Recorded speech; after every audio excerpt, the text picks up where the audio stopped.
Welcome to Ghani crime detail. Salem மாவட்டம் ஜலகண்டாபுரம் அடுத்த மலையம்பாளையத்தைச் சேர்ந்தவர் தான் சுந்தர்ராஜ். இவருக்கு 32 வயசு ஆகுது. இவர் பார்த்தீங்கன்னா என்ஜினியரா ஹைதராபாத்ல ஒரு கம்பெனியில் வேலை பார்த்து வந்துட்டு இருக்காரு. இவருக்கு சேலம் குகை பகுதியைச் சேர்ந்த நிவேதா, இவங்களுக்கு 27 வயசு ஆகுது. இவங்க 2 பேருக்குமே கல்யாணம் ஆகி கிட்டத்தட்ட 8 வருடங்களும் ஆகுது. இவங்களுக்கு 7 வயசுல ஒரு மகனும் இருக்கான். இவங்களோட வாழ்க்கையில என்ன நடந்துச்சுன்னு பார்க்கறதுக்கு முன்னாடி நீங்க இன்னும் நம்ம சேனலை சப்ஸ்கிரைப் பண்ணலாம், மறக்காம சப்ஸ்கிரைப் பண்ணிருங்க. நீங்க கொடுக்குற ஒவ்வொரு லைக்கும் எனக்கு ஒரு மோட்டிவேஷனா அமையும். சுந்தர்ராஜன் இவர் பார்த்தீங்கன்னா இன்ஜினியரா ஹைதராபாத்ல வேலை பார்த்து வந்துட்டு இருக்காரு. சுந்தர்ராஜனுக்கும் நிவேதாக்கும் கல்யாணம் ஆனதுலேருந்தே தம்பதி 2 பேருமே அங்கதான் ஹைதராபாத்ல ரொம்பவே சந்தோஷமா வாழ்ந்து வந்துட்டு இருந்திருக்காங்க. சுந்தர்ராஜனுக்கு அல்சர் காரணமா அடிக்கடி வயிறு வலி வந்துகிட்டே இருந்திருக்கு. இப்படி ஓயாம வயிறு வலி வந்ததால இவரால அவரோட வேலையை சரியா செய்ய முடியாத சூழ்நிலையும் உண்டாயிருக்கு. இதன் காரணமா சுந்தர்ராஜன் தன்னோட சொந்த ஊருக்கே போய் நெசவு தொழில் செய்ய ஆரம்பிக்கலான்னு முடிவு பண்றாரு. இவரோட வீட்டுல சுந்தர்ராஜனோட அப்பாவும் அம்மாவும் இருக்காங்க. நெசவு தொழில பெரிய அளவுல வருமானம் ஒன்றும் இல்லை. அது மட்டும் இல்லாம இவருக்கு மருத்துவ செலவுக்கும் பணம் அதிகமா செலவாகுது. ஆனா வருமானம் சுத்தமா இல்லாத காரணத்தினால சுந்தர்ராஜனால சுத்தமாவே சமாளிக்க முடியாத சூழ்நிலையும் உண்டாகுது. இதனால நிவேதா என்ன பண்றாங்கன்னா தான் ஒரு வேலைக்கு போறதா சொல்லி ஒரு தனியார் பள்ளியில தற்காலிக டீச்சராகவும் வேலைக்கு ஜாயின் பண்ணிடுறாங்க. நிவேதாவும் வேலைக்கு போறதால ஓரளவு சுந்தர்ராஜனால குடும்பத்தை சமாளிக்கவே முடிஞ்சது.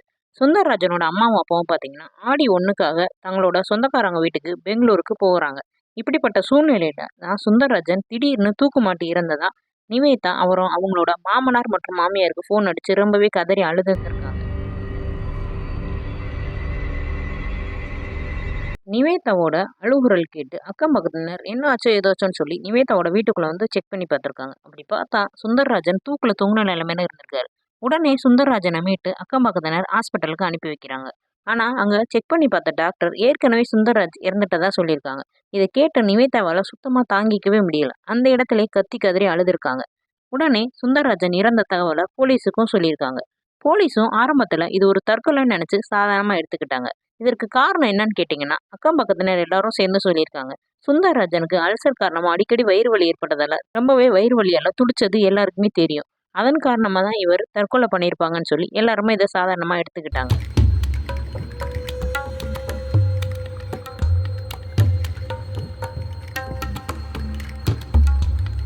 2 நாள் கழிச்சு போஸ்ட்மார்ட்டம் ரிப்போர்ட்ல சுந்தர்ராஜன் கழுத்து பகுதியில் காயம் அதிகமா இருக்கிறத பார்த்து போலீஸ் கிட்ட தகவலை சொல்லியிருக்காங்க டாக்டர்ஸ். உடனே போலீஸ் சுந்தர்ராஜனோட அப்பாவை கூப்பிட்டு விசாரிச்சிருக்காங்க. உங்களுக்கு ஏதும் சந்தேகம் இருக்கான்னு. ஆனா சுந்தர்ராஜனோட அப்பாவோ இல்ல தன்னோட மகன் அல்சர் வலியால ரொம்பவே அவதிப்பட்டு வந்ததா சொல்லியிருக்காரு. அதனால கண்டிப்பா அவன் தற்கொலை தான் பண்ணியிருக்கணும்னு சொன்னனால போலீஸும் அசால்ட்டா விட்டுட்டாங்க. ஆனா 2 நாள் கழிச்சு சுந்தர்ராஜனோட போஸ்ட்மார்ட்டம் ரிப்போர்ட்டை பார்த்தோன்னு தான் போலீஸ்க்கு பெரிய ஷாக்கிங்கா இருந்தது. அது என்னன்னா சுந்தர்ராஜன் கழுத்து நெறிப்பட்டு சாகல, அதற்கு மாறா மூச்சு விட சிரமப்பட்டு தான் இறந்திருக்காருன்னு போஸ்ட்மார்ட்டம் ரிப்போர்ட்ல வந்திருக்கு. இதை பார்த்த போலீஸ் உடனே நிவேதா மேல தன்னோட விசாரணையை திருப்புறாங்க. நிவேதா விசாரிக்கும் போது தன்னோட கணவன் வயிற்று வலியால தான் இறந்துட்டாரு, தற்கொலை பண்ணிக்கிட்டாருன்னு சொல்லி ரொம்பவே அழுது நாடகம் ஆடிருக்காங்க. ஆனா இதையெல்லாம் நம்பாத போலீஸ் விசாரிக்க வேண்டிய விதத்துல விசாரிச்ச உடனே நிவேதா எல்லா உண்மையும் சொல்லிட்டாங்க.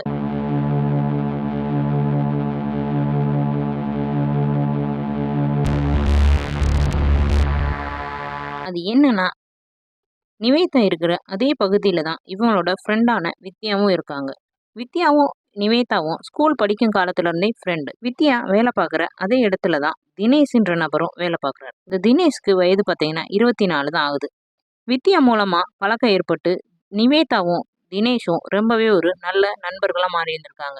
இந்த நட்பு காலப்போக்கில் காதலாவும் மாறி இருந்திருக்கு. இந்த பழக்கம் கொஞ்ச நாள்லயே சுந்தர்ராஜனுக்கும் தெரிய வர ஆரம்பிச்சிருக்கு. உடனே அவர் நிவேதாவை கூப்பிட்டு சத்தம் போடவும் செஞ்சிருக்காரு. சுந்தர்ராஜன் எவ்வளவோ எடுத்து சொல்லியும் நிவேதாவுக்கு புரியவே இல்லை. மீண்டும் மீண்டும் அவங்க அதே தப்பை தான் செஞ்சுக்கிட்டே இருந்திருக்காங்க. ஒரு கட்டத்துல ரொம்பவே கடுப்பான சுந்தர்ராஜன் என்ன பண்ணியிருக்காருன்னா நிவேதா கிட்ட செல்போனை பிடுங்கி வச்சிருந்திருக்காரு.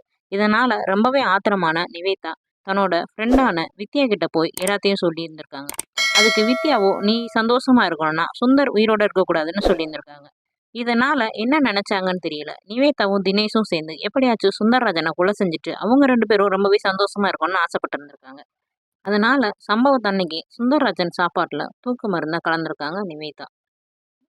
சுந்தர்ராஜன் வழக்கம் போல சாப்பிட்டு அவரும் தூங்க போயிட்டாரு. ரொம்பவே அசந்த பிறகு தினேஷை ஃபோன் போட்டு வர சொல்லி 2 பேரும் சேர்ந்து தலகாணியால முகத்தை அழுத்தி கொன்னுட்டாங்க.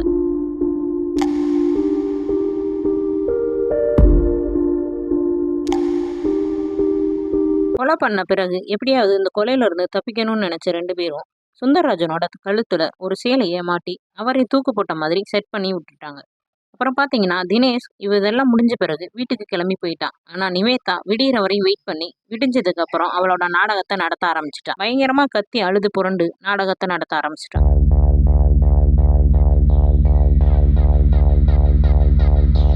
இந்த கொலைக்கு முக்கிய காரணம் நிவேதாவா இருந்தாலும் இதுக்கு மூல காரணம் வித்யா தான். ஏன்னா அவ தான் எப்படி கொல்லணும், எப்படி எல்லாம் மறைக்கணும், போலீஸ் கிட்ட என்னென்ன சொல்லணும்னு ஸ்கெட்ச் போட்டு கொடுத்துருந்துருக்கா.